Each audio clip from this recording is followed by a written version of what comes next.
کہ عدالتی نظائر اور آئین Pakistan,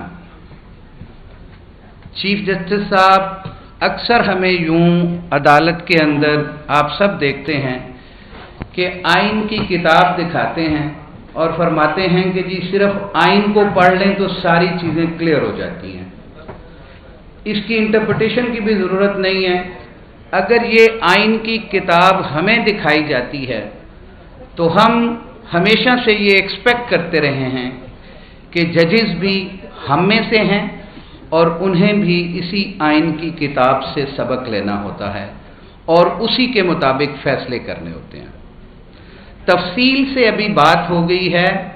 P L D 2021 supreme court page 446، اس کے اندر آئین کے تحت 5 ممبر بینچ نے واضح طور پہ لکھ دیا کہ عمران خان صاحب کے بارے میں قاضی فائز عیسیٰ صاحب بینگ جج بائسنس رکھتے ہیں، لہذا ان کے کسی کیس میں یہ نہ بیٹھیں۔ آج تک وہ فیصلہ ری وزٹ نہیں ہوا۔ چیف جسٹس صاحب کے بھی اتنے ہی اختیارات ہوتے ہیں جتنے ایک جج کے۔ جب آپ کو ایک جج کے طور پہ منع کر دیا گیا تھا تو وہ ججمنٹ آپ پہ بھی آرٹیکل 189 کے تحت اسی طرح سے بائنڈنگ ہے جس طرح سے ایک عام شہری کے اوپر بائنڈنگ ہے۔ لیکن ہٹ دھرمی کا یہ عالم ہے کہ جس دن سے چیف جسٹس بنے ہیں، سو کالڈ پروسیجر ایکٹ کے تحت ایک کمیٹی تو موجود ہے، لیکن ہر بینچ میں خود کو شامل کرنا وہ فرض منصبی سمجھتے ہیں، اور خوف خدا کا بھی نہیں اور اس عوام کا 25 کروڑ عوام کا بھی نہیں کہ صرف اپنی انا کی تسکین دینے کے لیے، اپنی انا کو تسکین دیتے ہوئے عمران خان صاحب کے ہر کیس کے اندر وہ بیٹھتے ہیں، اور جو ہم ایکسپیکٹ کرتے ہیں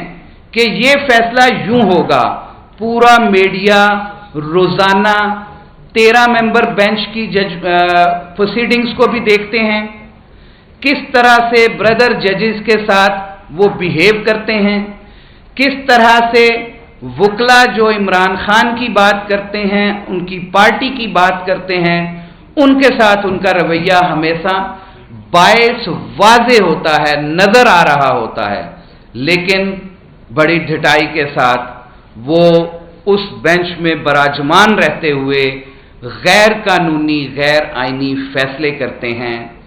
ابھی الیکشن ٹرائیبونلز والا جو کیس تھا اس کے اندر کہتے ہیں جب ہم 2 بیٹھے ہوئے تھے تو تب تو آپ نے آبجیکشن نہیں کیا، آج 5 ممبر بینچ ہے تو کیوں آبجیکشن ہے؟ بھائی اس وقت آپ ذہن میں رکھیں کہ ہم نے اپلیکیشن دی ہی تھی کہ پارٹی بنایا جائے، آپ کے اس 2 ممبر بینچ کے فیصلے پہ ہم پارٹی بنے،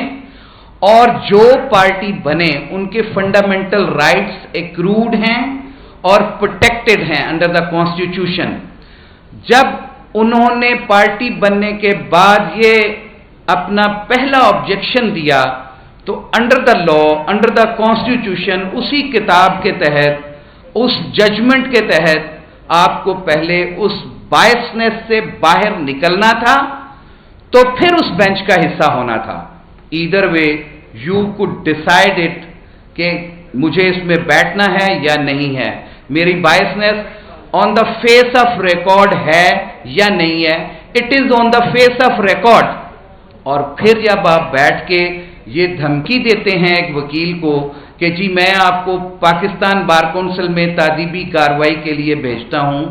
میں خود ممبر پاکستان بار کونسل ہوں اور دوسری دفعہ الیکٹ ہو کے آیا ہوا ہوں،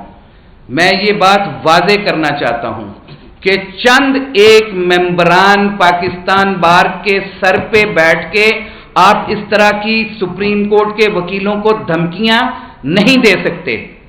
وکیل نے اپنے کلائنٹ کی بات کرنی ہوتی ہے، اور پاکستان بار کونسل بھی